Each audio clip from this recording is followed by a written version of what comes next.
ये क्यों भुट्टों की आवाज़ें निकाल रहे तुम तवज्जो की।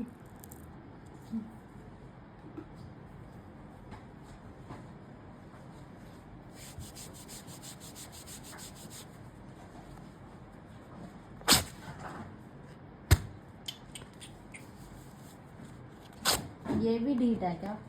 Hello everyone, welcome back to my channel Pami beauty world. तो कैसे हैं आप सब लोग? आशा करती हूँ आप सब लोग अच्छे होंगे। गाइज, आज की वीडियो हमारी बैक वैक्सिंग से रिलेटेड होने वाली है। वैक्सिंग के लिए जो जो प्रोडक्ट मैंने यूज़ किए आपको दिखा रही हूँ। मैंने लिया था रिका का pre waxing jail, after waxing lotion. Wax मैं यूज़ कर रही हूँ रिका ब्रांड की ग्रीन एप्पल लिपोसोल्यूबल वैक्स। इस पर मेंशन किया गया है स्पेशल फॉर सेंसिटिव स्किन। अगर आपके पास कोई सेंसिटिव स्किन वाला क्लाइंट आ रहा है तब भी आप इसका यूज कर सकते हैं, और नॉर्मल स्किन पर भी यह बहुत अच्छे तरीके से सूट कर जाती है। रिजल्ट इसका बहुत अच्छा है। अगर आप मेरे चैनल के रेगुलर क्लाइंट हैं तो सब्सक्राइबर हैं तो आपने बहुत बार मुझे इस वैक्स का यूज करते हुए देखा होगा। और मैंने इसे तीसरी बार मंगाया है, यानी कि 2 डिब्बे मैं ऑलरेडी खत्म कर चुकी हूँ। रिजल्ट काफ़ी अच्छा है और बहुत लंबे टाइम तक एक डिब्बा चल जाता है। बार-बार आपको वैक्स की रीपर्चेज़िंग नहीं करनी पड़ती, क्योंकि काफ़ी कम क्वांटिटी में ये वैक्स लगती है। मैंने अपने पार्लर में जब से इस वैक्स का यूज़ किया है, कभी भी ऐसा नहीं हुआ कि मेरी क्लाइंट की स्किन पर कोई प्रॉब्लम हुई हो, रैशेज़ हो गए हों, रेडनेस आ गई हो या फिर एक्ने की प्रॉब्लम हो गई हो। मोस्टली क्या होता है जब हम बैक वैक्सिंग करते हैं ना, क्लाइंट की स्किन पर छोटे-छोटे दाने हो जाते हैं।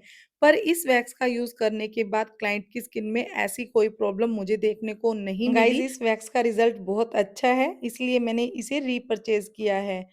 मेरे क्लाइंट की ग्रोथ है फुल लाइफ टाइम की। इससे पहले इन्होंने कभी भी वैक्स नहीं करवाई। ये फर्स्ट टाइम वैक्स करवा रही हैं, तो मैंने इनका पैच टेस्ट ऑलरेडी कर लिया था। पैच टेस्ट करने के बाद इनकी स्किन में कोई प्रॉब्लम नहीं हुई थी। गाइज, अगर आपके पास भी कोई ऐसा क्लाइंट आ रहा है ना जो फर्स्ट टाइम वैक्सिंग करवा रहा है और पहले से ही आपसे बात करने आया है कि मुझे फुल बॉडी वैक्सिंग करवानी है या फिर बैक वैक्सिंग करवानी है, टमी वैक्सिंग करवानी है, तो ऐसे में अगर आप रिका ब्रांड की वैक्स यूज़ कर रहे हैं तो आपने हमेशा ध्यान देना है कि पहले क्लाइंट का पैच टेस्ट कर लें। वैसे तो कोई भी वैक्स यूज़ करें, पैच टेस्ट करना थोड़ा सेफ हो जाता है, पर रिका की वैक्स जो होती है सभी की स्किन पर सूट नहीं करती, इसलिए मैंने इनका पैच टेस्ट कर लिया था। गाइस, जब भी आप लिपोसोल्यूबल वैक्स यूज़ करते हैं, चाहे किसी भी ब्रांड की हो, सबसे पहले स्किन को क्लीन किया जाता है। क्लीन करने के लिए आप यूज़ कर सकते हैं रिका ब्रांड का प्री वैक्सिंग जेल।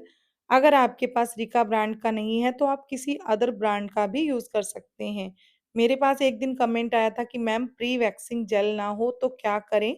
अगर आपके पास प्री वैक्सिंग जेल नहीं है तो आप अच्छे से पहले स्किन को क्लीन कर लें। कोई भी आप क्लींजर यूज़ कर सकते हैं सोप बेस, ताकि स्किन में जितनी भी नमी है वह निकल जाए, स्किन में से जितनी भी डस्ट है वह भी रिमूव हो जाए और स्किन मॉइस्चर फ्री हो जाए।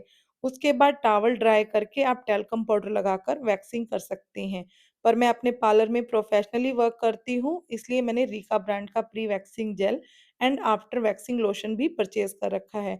अगर आपके पास नहीं है तो आप जैसे मैंने बताया है उस तरीके से स्किन को प्रेप कर सकते हैं। अच्छे से स्किन को क्लीन करने के बाद आपने छूकर देखना है कि स्किन में बिल्कुल भी मॉइस्चर ना हो, स्किन बिल्कुल आपकी ड्राई होनी चाहिए, उसके बाद ही आपने वैक्स स्टार्ट करनी है। अगर नीड है तो आप थोड़ा-सा टैल्कम पाउडर भी यूज़ कर सकते हैं। अब मैंने वैक्स को हीटर में डालकर गरम कर लिया था। वैक्स के टेम्परेचर को ध्यान में रखते हुए आपने वैक्स की एप्लीकेशन करनी है। यानी आपकी वैक्स ना तो ज़रूरत से ज़्यादा गर्म होनी चाहिए, ना ही ज़्यादा ठंडी होनी चाहिए। अगर आप गरम वैक्स लगा देंगे तो ऐसे में क्लाइंट की स्किन बर्न हो सकती है। अगर आपकी वैक्स ठंडी हुई तो वैक्सिंग करने में काफ़ी प्रॉब्लम होगी। कई बार क्या होता है स्किन ही पील हो जाती है अगर आप ज़्यादा ठंडी वैक्स लगा देते हैं। क्योंकि यह लिपोसोल्यूबल वैक्स है, ठंडी लगाएँगे तो स्किन में बहुत अच्छे तरीके से स्टिक होने के चांसेस हो सकते हैं, जिससे कि स्किन पील हो सकती है। सबसे पहले मैं सेंटर के हेयर रिमूव कर रही हूँ, जिनकी हेयर डायरेक्शन ऊपर से नीचे की तरफ थी। वैक्स वैक्स की एप्लीकेशन की गई है, हेयर की डायरेक्शन के हिसाब से वैक्सिंग स्ट्रिप लगाई, रब किया एंड अपोज़िट डायरेक्शन में वैक्सिंग स्ट्रिप को ये पुल करते हुए थोड़ी-सी वैक्सिंग स्ट्रिप मेरी बीच में अटक गई, पर बाद में अच्छे से हेयर रिमूव हो गए थे। मोस्टली मैं वैक्सिंग करने के लिए पेपर बेस्ड वैक्सिंग स्ट्रिप का यूज़ करती हूँ। क्योंकि उससे क्या होता है, छोटे से छोटा फेशियल हेयर, मिनी हेयर बहुत ईजिली रिमूव हो जाता है और काफ़ी अच्छे तरीके से वैक्स हो जाती है। रीएप्लिकेशन की बिल्कुल भी नीड नहीं रहती क्योंकि हेयर ही नहीं हाँ, तो छूटते। थोड़े थोड़े लगा के पर डालना कई बार क्या पड़ेगा होता है, ऐसे। प्रोडक्ट खत्म हो जाए तो ऐसे में आपको सिंपल वैक्सिंग स्ट्रिप से भी काम करना आना रेडी है चाहिए। तो मैंने सिंपली जो मैं एलोवेरा वैक्स यूज़ करने के लिए वैक्सिंग स्ट्रिप यूज़ करती हूँ, उसी का यूज़ किया है। उससे भी ईज़िली क्लाइंट के हेयर रिमूव हो रहे हैं। सबसे पहले सेंटर के हेयर रिमूव किए गए, उसके बाद जो हेयर राइट साइड में है, उनकी डायरेक्शन अंदर की साइड है। जिस हिसाब से हेयर की डायरेक्शन हो, उसी हिसाब से आपने वैक्स की एप्लीकेशन करनी है। और वैक्सिंग स्ट्रिप लगाकर अपोजिट डायरेक्शन में वैक्सिंग स्ट्रिप को कौन सी पुल वैक्स कर है? देना है। रीका की ग्रीन गाइस, अगर वैक्स। आपको लिपोसोल्यूबल वैक्स यूज़ नेक्स्ट करने में पोसाइज की प्रॉब्लम स्किन। होती है, क्लाइंट की स्किन पील हो जाती है, तो मैं आप लोगों को बता दूं कि अगर आप लिपोसोल्यूबल वैक्स यूज़ करते हैं तो आपने कुछ बातों का ध्यान रखना है। आपने देखना है कि क्लाइंट की स्किन में मॉइस्चर ना हो, चाहे आप कोई भी वैक्स यूज़ करें, हाइड्रोसोल्यूबल, लिपोसोल्यूबल, जेल बेस, तो ऐसे में आपकी क्लाइंट की स्किन में मॉइस्चर नहीं होना चाहिए। स्किन बिल्कुल मॉइस्चर फ्री होनी चाहिए। अगर हो सके तो आप एसी में इस वैक्स का यूज़ करें, आपको रिज़ल्ट काफ़ी अच्छा देखने को मिलेगा। अगर एसी नहीं भी है ना, तब भी आपने फ़ैन वगैरह अच्छे से ऑन कर देना है। अगर आपके क्लाइंट की स्किन में बहुत ज़्यादा मॉइस्चर आता है तो ऐसे में जूम आपने क्या करके करना काम है, करना। स्किन में अच्छे से आइसिंग कर लें। जब हम स्किन में आइसिंग कर लेते हैं तो स्किन में काफ़ी देर तक पसीना नहीं आता। आइसिंग करने के बाद स्किन को ड्राई करें, टैल्कम पाउडर लगाकर वैक्स स्टार्ट कर दें। ईज़िली हेयर भी रिमूव हो जाएँगे और आपकी एसी वाली प्रॉब्लम भी सॉल्व हो जाएगी। तो बातें करते-करते मेरे क्लाइंट की हाफ बैक वैक्सिंग हो चुकी है और देखिए स्किन में जितनी भी डार्कनेस थी, वह कम हो गई है। स्किन में से हेयर अच्छे से रिमूव हो गए हैं। दाग धब्बे फेड हो जाते हैं जब हम वैक्सिंग करवाते हैं और बैक वैक्सिंग करवाने से क्या होता है, हमारी स्किन में बहुत अच्छी शाइन भी करती है। गाइस, वैक्सिंग करवाने से बैक पर एक अच्छा-सा ग्लो भी आ जाता है। इससे आपकी स्किन एकदम स्मूथ और प्लेन हो जाती है और अगर आप कोई भी फाउंडेशन लगाते हो फंक्शन के टाइम पर तो ऐसे में बहुत अच्छा लगता है। आपकी स्किन पर ऐसा नहीं लगता कि आपने फाउंडेशन की लेयर लगा रखी है। जैसे हम किसी का मेकअप बेस बनाते हैं और क्लाइंट के हम फेशियल हेयर रिमूव कर देते हैं, तो मेकअप बेस बहुत स्मूथ बनता है। इसी तरीके से जब हमें बैक का बेस बनाना हो, टमी पर फाउंडेशन की एप्लीकेशन करनी हो, तो प्री ब्राइडल के टाइम पर हम बैक वैक्सिंग सजेस्ट करते हैं क्लाइंट को। अगर क्लाइंट करवाता है, तो बेस काफ़ी स्मूथ एंड शाइनी बनता है।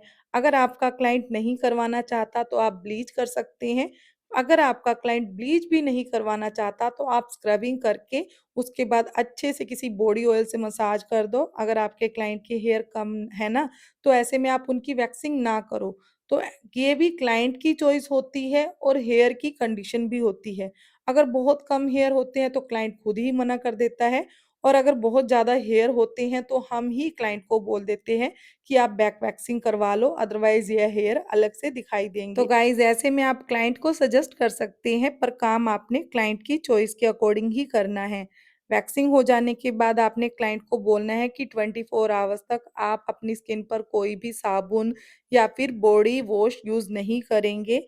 आप कोई भी बॉडी ऑयल यूज़ कर सकते हैं या फिर कोई भी मॉइस्चराइज़र यूज़ कर सकते हैं, पर कोई भी हार्श मेरी प्रोडक्ट वैक्सिंग हो आपने चुकी यूज़ है। नहीं करना। तो मैं देखिए यूज़ कर कितने रही हूँ अच्छे रीका तरीके का से मेरे आफ्टर क्लाइंट की वैक्सिंग ऑयल। वैक्सिंग हो चुकी है। आफ्टर यूज़ के लिए मैं यूज़ कर रही हूँ रीका ब्रांड का आफ्टर वैक्सिंग ऑयल और अच्छे से पेन क्लाइंट हुआ की है ज़्यादा? स्किन पर मसाज दे देनी है। इससे स्किन में झूठ काफ़ी बोल अच्छा से खासा रिलीफ भी मिलेगा। गाइज़, अगर आप प्रोडक्ट नहीं परचेज़ हुआ करना चाहते हैं तो लिंक डिस्क्रिप्शन बॉक्स में डाल दिया जाएगा और बिना फ़िल्टर के भी कितना ग्लो कर रही है मेरी क्लाइंट की स्किन,